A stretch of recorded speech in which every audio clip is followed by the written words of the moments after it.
In this example, we want to determine whether the graph has any symmetry. If it's symmetric with respect to the y-axis, that happens when it's even. The definition of an even function is f of negative x equals f of x.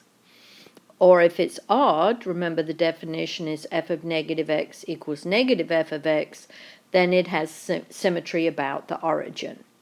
If a function is neither odd nor even, then it has neither of these symmetries.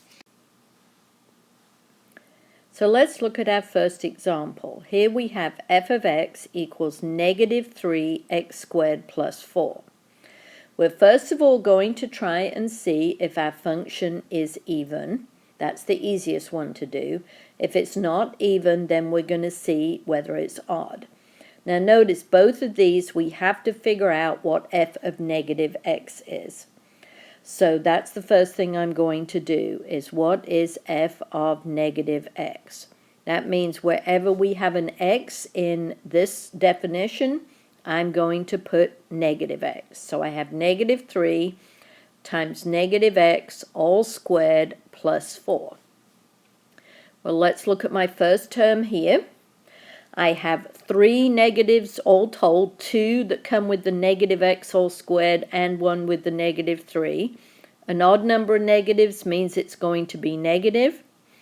So I have negative 3x squared plus 4.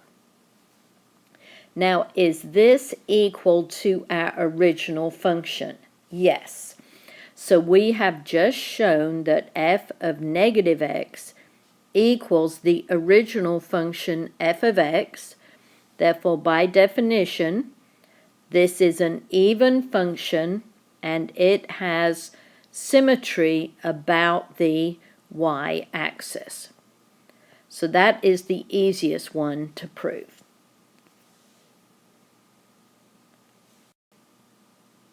Here is my next example. I have f of x equals 2x all divided by x squared minus 9. So remember, the first thing I have to do is find out what f of negative x is. So wherever I have an x in my original function, I'm going to put negative x. So f of negative x is 2 times negative x all over negative x all squared minus 9. 2 times negative x is negative 2x. All divided by negative x all squared is positive x squared minus 9. Now, does this equal my original function here? Well, obviously it's different, so this does not equal f of x, and this shows that it is not even. To decide if it's odd, we have to show that f of negative x is the opposite of f of x. So I've already found f of negative x. Now all I have to do is find the opposite of f of x. That means multiply my original function here by negative 1. So I have negative 1 over 1 times 2x over x squared minus 9, which is negative 2x over x squared minus 9. And now, does f of negative x equal the opposite of f of x? Are these last two things equal?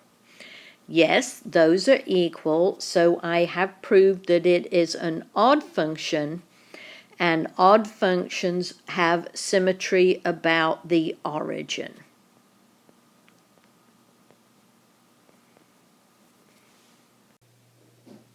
Now let's look at my last example.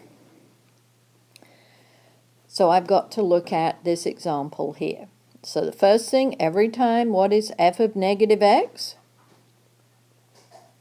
It's going to be 3 over negative x plus 2. So is this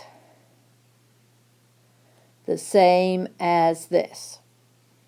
No, these two things are not equal, therefore I have just shown it is not even. Remember, to prove if it's odd, we have to show that f of negative x is the opposite of f of x. So what is the opposite of my original function? Well, it's negative 1 over 1 times 3 over x plus 2. So it's going to equal negative 3 over x plus 2.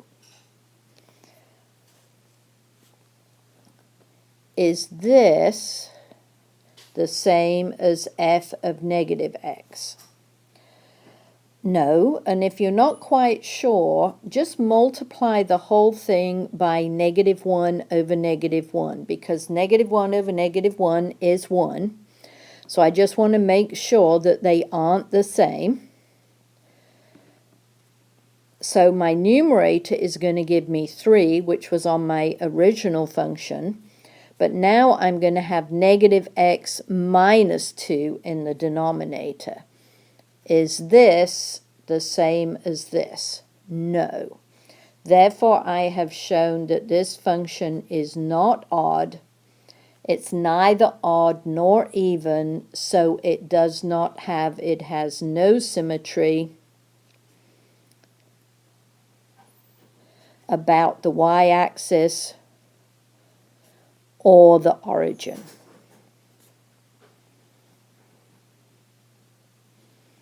So remember, symmetry about the y-axis and the origin all depends on whether the function is odd or even.